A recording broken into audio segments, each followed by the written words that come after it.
BGP, why do you do this to yourself?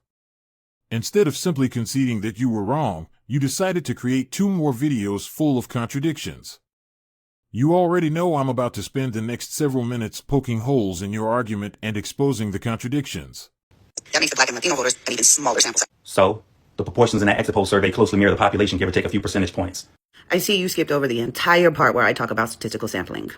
How can a poll of only 1,000 Americans represent 260 million people with only a 3% margin of error? You must first assume that the survey respondents have been sampled at random from the population, meaning that people are selected one at a time, with all persons in the U.S. being equally likely to be picked at each point. For most polls, this is approximated by calling phone numbers generated randomly by a computer. However, exit poll results are taken on the day of an election, at the election polls themselves in person. So we can't know for sure how those surveyors are randomly sampling people.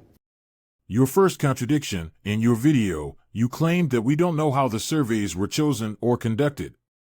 That is completely false. I chose NBC News as my source in my videos, but every major news outlet uses the same polling results. The methodology is clearly stated at the top of the page, and as you scroll down, the data is broken down by various demographics: race, age, education, religion, sexual orientation, income, and military service.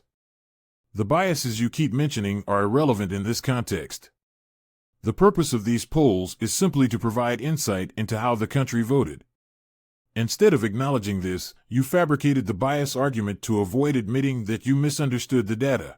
The margin of error is a mathematical abstraction, and there are a number of reasons why actual errors in surveys are larger. Even with random sampling, people in the population have unequal probabilities of inclusion in the survey. For instance, if you don't have a telephone, you won't be in the survey, but if you have 2 phone lines, you have 2 chances to be included. In addition, women, whites, older people, and college-educated people are more likely to participate in surveys. Polling organizations correct for these non-response biases by adjusting the sample to match the population, but such adjustments can never be perfect because they only correct for known biases. Now, if human surveyors are taking these polls, you can't account for a person's biases. No computer can do that. Later on in your video where you say that it still correctly reflects the population, it doesn't. It does.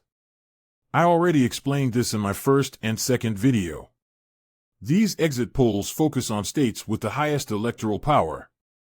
Maybe you don't understand what electoral power is. So let's break it down.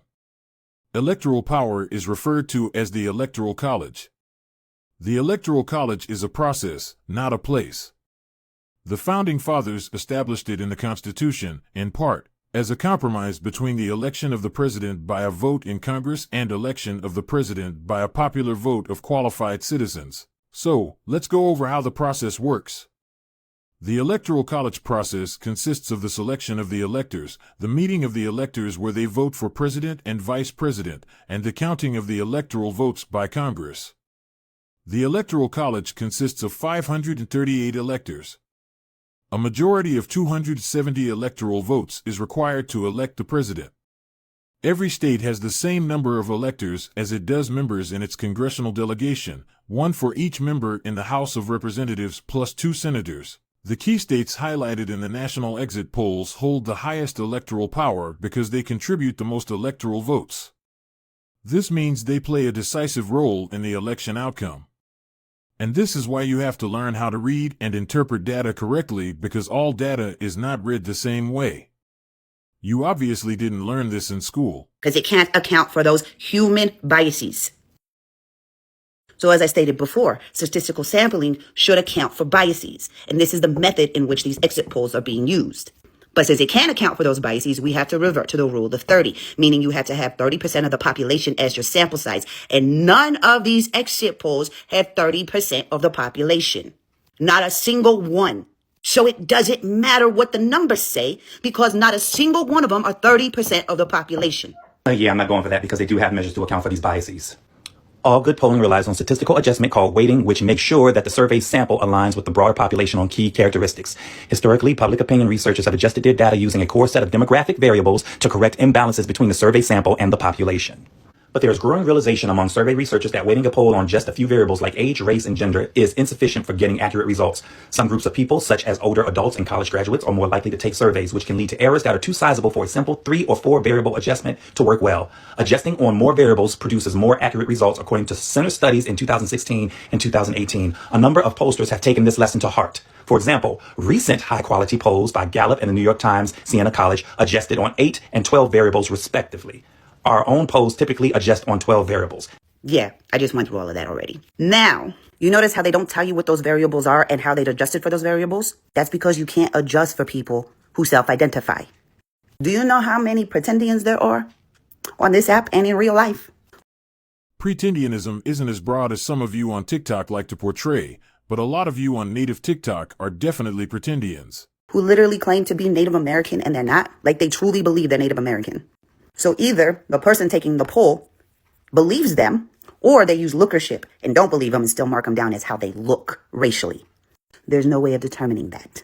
Oh, I didn't conveniently skip it. I didn't talk about it because in this context, it's a non-factor. You want me to tell you why? Want to know who else is also affected by voter suppression and redistricting and gerrymandering and all these measures and this, that, and the third? Black people. Yeah, no shit, Sherlock. But as I stated before, Latinos were targeted more, specifically brown Latinos. I want to bring up how people couldn't pass out water. That affected multiple groups of people, not just your group of people. Laws in 3 states have enacted tougher restrictions for people who help voters with disabilities, language, or other issues cast their ballots. Latino groups who have sued Texas, Arkansas, and Missouri over these laws are warning that those who need help to vote in November's elections may not get the assistance they need. Many Latino voters have disabilities or English is not their first language. They also don't know how to use the voting computers and get very nervous, so they ask for someone to help them validate their vote. But now the state requires that if you want to help a voter, you have to take an oath that says that if you violate the rules, you can be criminalized. That affects volunteers. In the end, some people don't vote because of these obstacles. Under the law, assistants must fill out new paperwork disclosing their relationship to the voter and take an oath to limit their help, as well as declare they didn't pressure or coerce the voter into choosing them as an assistant. The oath is made under penalty of perjury, a state felony that carries jail time. Under the Voting Rights Act, voters who need assistance because they are blind, disabled, or unable to read or write may receive assistance at the polls, but Volunteers in Texas says SB 1 is making it difficult to provide that assistance. Sometimes we are afraid to help people who ask for assistance to accompany them to vote because you have to take the oath, and it says that if you make a mistake, the vote won't count and you can even go to jail. So that is very intimidating for me.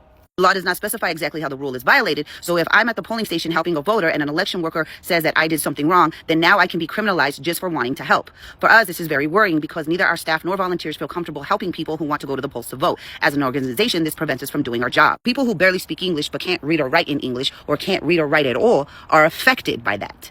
Now, why is this important? Because quote-unquote Latinos or Hispanics are the least educated in this country. For Hispanics in the United States, the educational experience is one of accumulated disadvantage. Many Hispanic students begin formalized schooling without the economic and social resources that many other students receive, and schools are often ill-equipped to compensate for those initial disparities.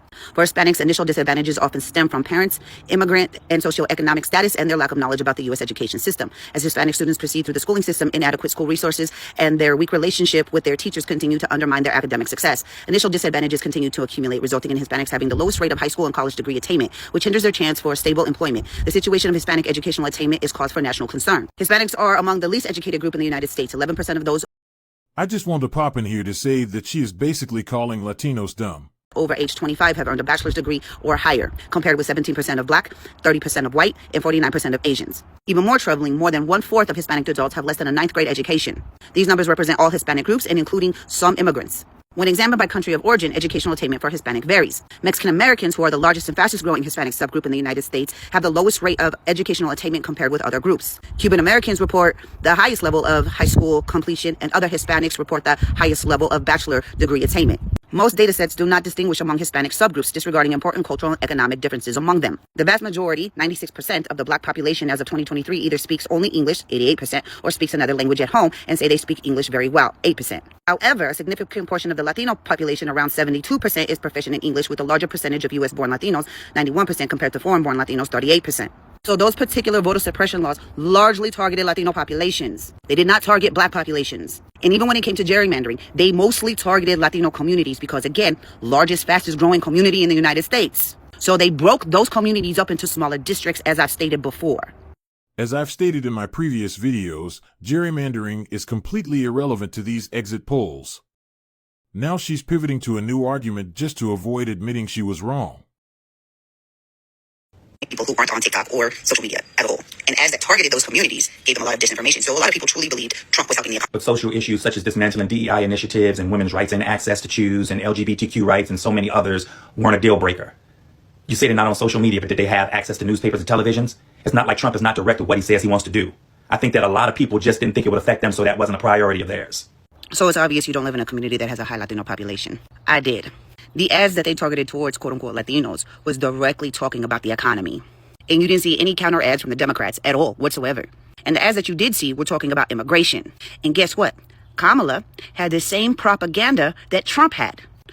Tougher immigration laws, tougher border security. And outside of a fucking border wall that nobody has ever taken seriously because we all know people can get through that wall, and Trump talking about mass deportations is nothing new. The Democrats mass deport all the time. Both sides do it. And Democrats tend to mass deport more than Republicans do. So it's very easy to say, well, Democrats are mass deporting us like crazy right now. It's not going to be any different under Trump. Because this mass deportation thing is something that Latinos have been dealing with for fucking generations.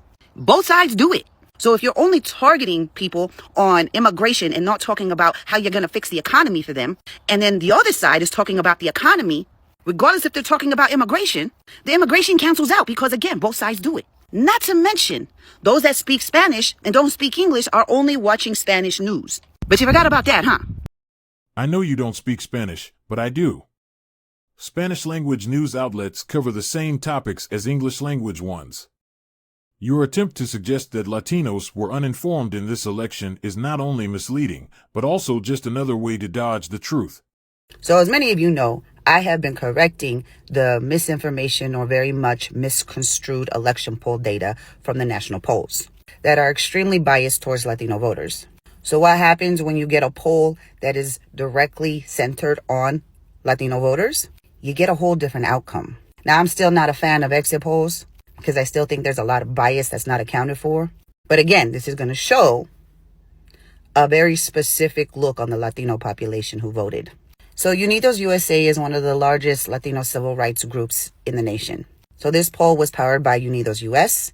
It was done by the BSP Research Center. It was also in collaboration with the African American Research Collaborative, which means it wasn't white people running these exit polls. Does the term Hispanic suddenly not include white people? Asking for a friend. So let's look at the methodology. Y'all can pause to read this entire thing, but I'm going to point out a few key highlights. Respondents are selected from the voter file and confirmed to be registered to vote. They are randomly contacted for an interview by telephone, live caller, SMS, text message, email, or online panel. The survey was also available in English, Spanish, Chinese, Korean, Tagalog, and Vietnamese. Weights are employed to balance the sample for demographic characteristics, which allow for differential turnout rates based on historic turnout data and current turnout models. Our voter pool uses an approach now also embraced by the national media exit polls of starting interviews with early voters before the election and then also sampling election day voters. Our team pioneered this methodology in 2010 and demonstrated its accuracy through post-election voter file validation. This allows a statewide randomized representation sample and avoids the errors of cluster sampling specific precincts in election day precinct exit polls. Our poll still offers a considerable advantage over national exit polls in that each racial group is weighted to match demographics for their specific group within each state. The national exit polls only provide state level or national weights and do not apply weights to racial groups. I already debunked this in the first point of this video. The national exit polls clearly break down the results by age, race, education, income, and more, so your claim about their lack of detail is already disproven. First, this new source you found also takes polls from 10 states, just like the national exit polls, but only surveyed 9,400 voters. Wasn't it you who kept insisting that the national exit polls didn't have a large enough sample size? Later on in your video where you say that it still correctly reflects the population, it doesn't. Which means in order to get an accurate reflection of the population who voted, you should have a sample size of about 30%. Now, none of these exit polls, not a single one, has a sample size of 30% of those who voted. And yet, here you are presenting a source with an even smaller sample. Once again, that cognitive dissonance is kicking your ass. Are you okay? Then, you tagged me, again, and used your favorite tagline, accusing me of being anti-native and xenophobic simply because I called out your misinformation. But here's the problem, you claimed the national exit polls were biased, yet you've used those same exit polls multiple times to argue that Latinos helped elect President Obama. 2012 and 2016. Not only did we show up, but it was the largest turnout of Latino voters ever. Latino voters not only got Obama in office the first time, but they showed out even more the second time. Then once you realized that your previous argument contradicted the new argument you pulled out of your ass, you doubled back to dismantle the previous claim you just made. Bring up Obama's election in 2008 and 2012, in which in my other video I said it was 2012, 2016, so my bad on that. But even those election polls were not accurate. I brought that up for a reason, because again, people don't know how to read exit polls. The perception was that Latinos came out in mass, and which they did. We don't know how many accurately voted for Obama, though. Ma'am, are you okay? So now, since so many of you love these exit polls, what you guys say now? So you can either accept these exit poll results as you've accepted other exit poll results, which these exit poll results are less biased, or you can admit you're anti-native, xenophobic, and have no problem being silent in genocide. Nobody gets to use the excuse that we did this to ourselves. Nobody gets to use the excuse that we turned our backs on the black community or any other marginalized community for that matter. What y'all got to say now? What I have to say now is that you aren't as smart as you think you are. Why do you continuously do this to yourself? You should have stopped this a long time ago. You know I'm petty and I will drag you. Have a day.